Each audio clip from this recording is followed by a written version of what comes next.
In this exercise, we are going to place these instruments and this vocalist on the stage. To do that, we're going to adjust their clip and track panning. To follow along, go get this multi-track session file, 1211 panning, down here in the Working Files Multi-Track Sessions subfolder right there. What do we have here? We have a production studio multi-track session. This was recorded in Santa Rosa, California at the Northern Lights studio there. And we're going to try to create a pleasing mix from all these tracks. We're going to start by placing these instruments on the stage, adjusting their panning, and then in the next tutorial we'll adjust their volume levels. Somewhere along the line you'd want to add effects here because the effects can change the overall volume level too, but we're going to skip that part to try to keep things relatively simple. So first we need to place these guys. So how do we place them? We need to adjust their stereo balance control. To see that control, we need to zoom in a little bit, and that's the control right there. You've seen it before. Starting with the vocalist, where should she be placed? Right in the center, so we're not going to worry about that. Let's just listen to it for a second to hear her. I couldn't give you what you wanted. So she should be right in the center. How about the guitar? Well, let's place the guitar on the stage someplace besides the center. Now just keep in mind that the stereo balance control or the pan control has values that go from left 100 to right 100. So if we want to place the guitar, let's say on the left side of the stage, if it's left 50, then that'll be in the center of the left side of the stage. So if this is the whole left side of the stage here, then this would be the center, and left 50 would place the guitar smack dab in the middle of the left side. So to do that, I can just drag this controller here like that, or I can put my cursor over the number. It turns into the scrubby, and I can just start dragging to the left, or I can just click on here, turn it blue, and type in L50, like that. That'll place the guitar off to the left. Now the lead guitar, I'm going to place the lead guitar later. I'm going to use keyframes in this panning envelope inside the clip to have the lead guitar actually start on the right side of the stage and then move toward the center during the solo, and then move back to the right side later. So we're going to leave the lead guitar alone. The bass guitar is almost always left in the center because it's hard sometimes to hear the direction that the bass is coming from, particularly if you have a subwoofer. So it's just best to leave the bass in the center along with the vocalist. Let's go on down a little bit farther. How about the organ? We've got the organ left and the organ right. And then we've got them going via their outputs to the organ bus. So what I want to do is I want to spread the organ out a little bit, have the left channel be a little bit to the left and have the right channel be a little bit to the right, and then place that on the stage using the bus. So first let's just spread them out a bit here. Let's have a width or a breadth. You got a potential breadth across the entire stage of 200, 100 left, 100 right. So when you think about the breadth for the organ, it might be something like, let's say, 30 out of 200. So, it consumes 15% of the stage. So I'm going to take the left side here, left 15 or so. I'll just type in L15, L15. And I want to take the right channel and have that be R15 or R15. There we go. And now we've spread them out.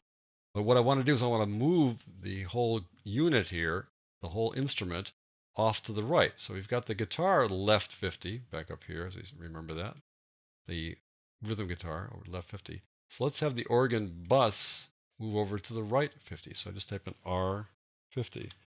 So now we've got the bass guitar in the center, the rhythm guitar to the left, and the organ off to the right. Let's just listen to that. I'm going to solo those guys. Solo the organ and solo the bass and the rhythm guitar, and just see how they're placed on the stage.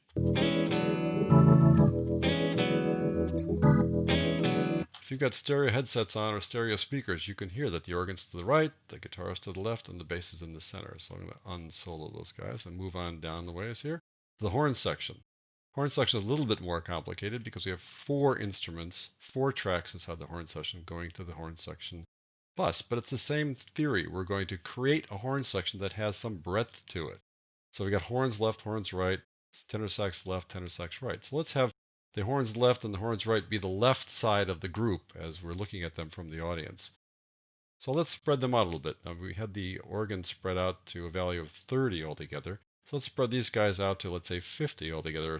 I'll say 40 to 50. So I'm going to have this one go left, let's say 20. So I just type in L20. Okay, I'll have this one be, let's say, L10. Something like that. And we'll have the tenor sax left be right 10. and then the intersection right be right 20. So now we've got a horn spread out from left 20 to right 20. But we can take the horn section and place the horn section. So we're going to take the horn section, let's say, and put it over there toward the organ. Where the organ was right 50, we'll take these guys, let's say right 60, or right 65, just to put a little bit to the right of the organ.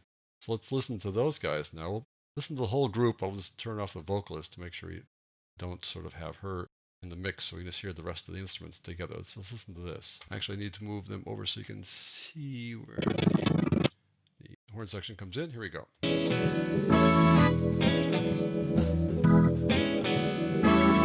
So it's up to you to decide if that works for you, but you can see that we've placed them off to the right as a group. That's one of the great advantages of using a bus. So finally, let's go on down to the drum section. Drum section, we've got two mics. We've got the overhead mic left and overhead mic right. That's a typical miking situation for a trap set. So we've got these two overhead mics. Let's just have the left mic go a little bit to the left, like let's say left 15 or something like that. We'll type it in or scroll over L15. Let's have the right mic be, say, right 15, right 15, and we'll leave the snare drum in the center. And now we really don't need to move the drums. The drums, like the bass, should be in the center, so that's a typical placement for the drums. So now we have placed all these instruments. Let's just turn them all on now. Just kind of give it a shot. I'm going to put it where we can hear the horn section as well. So let me just back up just a little bit. And let's hear how this all sounds. Expecting all of my love in return. I never said that's what I wanted. There we go. Now, if you were watching the VU meter, you might have noticed that the right channel got a little bit loud there when the horn section came in, but we can deal with that when we adjust the volume in the next tutorial, but we're going to live with this mix right now. I think it's a pretty good mix. I do want to do one more thing though. We've been adjusting the track panning, the track stereo balance. I want to look at a clip stereo balance. I want to use keyframes inside the clip panning envelope. We're going to take a look at the lead guitar right over here. Let's just solo the lead guitar for now so you can hear him in isolation. Expand the view a little bit so you get a better look inside that track. Now, I could adjust the panning for the clip, or I could adjust the panning inside the track. Now, here's the track envelope view. Right now it just shows volume, but I could click on this little flyout menu and say, let's add panning to this. It would look basically just like that. We could adjust panning here or adjust panning here. Now, since the clip is the whole track, essentially, there's only one clip here. Either way will work, but I'm going to work inside the clip here just for convenience. Let me close this. What I want to do is I want to start the guitar off on the right side someplace. I'm going to click here and add a keyframe. And now I want to have that guitar start on the right side. So if I pull it up, that's left, down, that's right. So we'll start about right, let's say 50 or so. Have the guitarist come in there and then make his way towards center stage. So I'm going to click out another keyframe there and pull him up to about 0. And then he'll come on the center stage, and at the end, I'll just take him back kind of gradually toward the end here and bring him back down to the right side. And that's where we'll let him stay for the rest of the song, where he'll be finishing off here on the right side of the stage. But for a solo, he comes stage center. Let's just kind of hear how that works.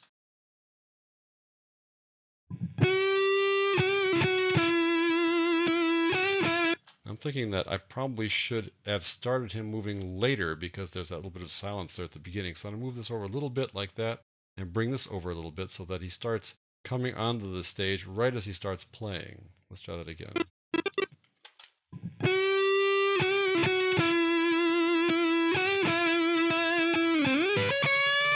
Sort of like he's got a wireless pickup attached to his guitar and he's walking to center stage, and somehow that can be translated through the speakers at the concert if you're listening to this in a concert.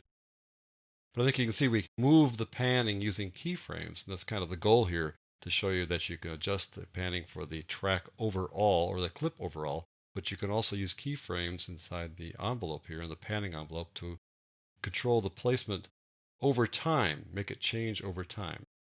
So let me just kind of close this down. We'll listen to all of them together. I'll just make this a little bit shorter as it was before. Let's just kind of hear how this all sounds inside the mix here.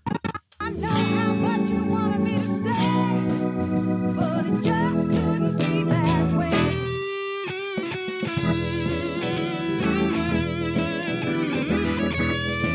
All right, so he walks into center stage, and then he'll eventually walk back to the right side and finish up the song on the right side.